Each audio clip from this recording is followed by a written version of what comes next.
Selamat jumpa kembali di Renungan Harian yang disusun oleh Pastor Crispinus Silalahi berdasarkan kutipan kitab suci hari ini.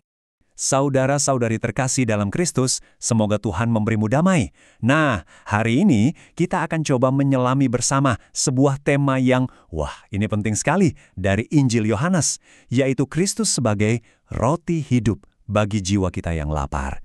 Yuk, kita gali maknanya bareng-bareng. Pernah nggak sih kita merasa kalau perjalanan iman itu kayak kita yang harus kerja keras mencari Tuhan? Kita berdoa, kita berbuat baik, seolah-olah semuanya itu tergantung sama usaha kita. Tapi, Injil hari ini ngajak kita untuk lihat dari sisi yang lain, sebuah kebenaran yang mungkin akan membalikan cara kita memandang segalanya.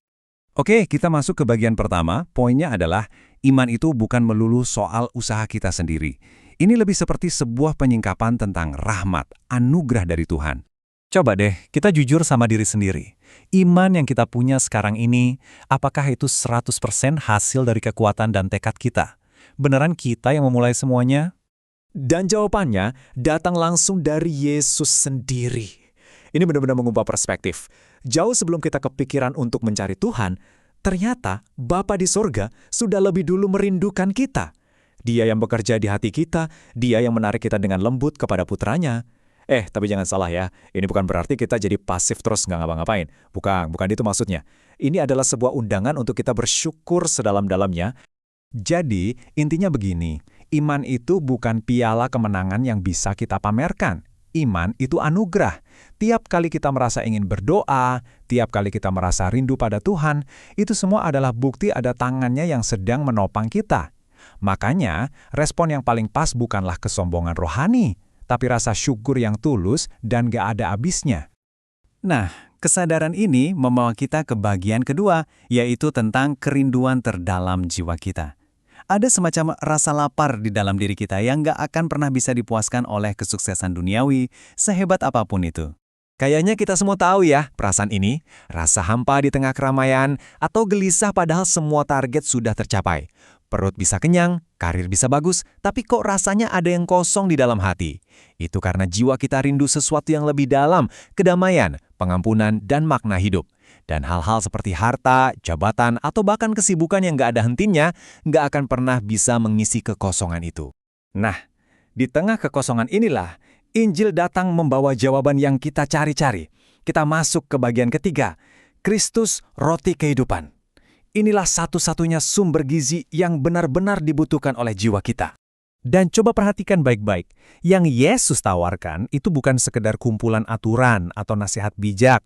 Bukan, tawarannya itu jauh lebih dalam, jauh lebih personal, dan jauh lebih radikal dari itu semua. Dan inilah puncaknya. Dengerin deh kata-katanya. Yesus tidak bilang, aku akan memberi kamu roti hidup. Dia bilang, akulah roti hidup. Wah, ini bedanya jauh banget kan? Dia bukan sekedar pemberi resep kehidupan, dia adalah kehidupan itu sendiri. Dia bukan cuma penunjuk jalan, dia adalah jalan itu. Inilah jawaban atas kekosongan yang kita bicarakan tadi. Terus, gimana caranya kita memakan roti ini? Disinilah peran iman.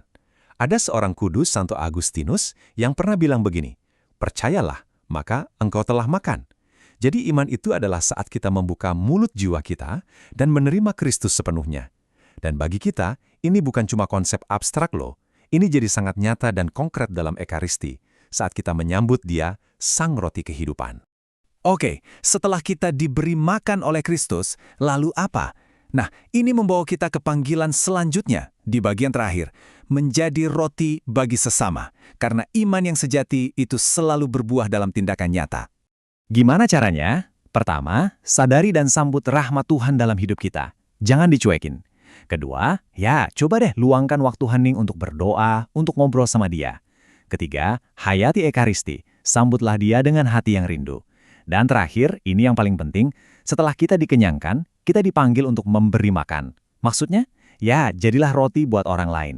Berikan kehadiranmu buat yang kesepian, ulurkan tanganmu buat yang lagi jatuh, bagikan kasih yang nyata. Dan di balik semua ini, ada sebuah janji yang luar biasa. Sebuah jaminan kehidupan abadi bagi siapapun yang datang dan menerimanya. Inilah jangkar pengharapan kita di tengah badai kehidupan. Jadi saudara-saudari, yuk kita pegang kebenaran ini. Kita datang kepada Tuhan bukan karena kita sempurna atau layak, tapi karena Dia yang lebih dulu memanggil kita dengan kasih-Nya. Apapun yang sedang Anda hadapi saat ini, beban apapun yang Anda pikul, jangan pernah ragu untuk datang kepadanya. Dia tidak menunggu kita sempurna, Dia hanya menunggu kita datang. Bukalah hati, karena Sang Roti Hidup telah menjanjikan kehidupan sejati.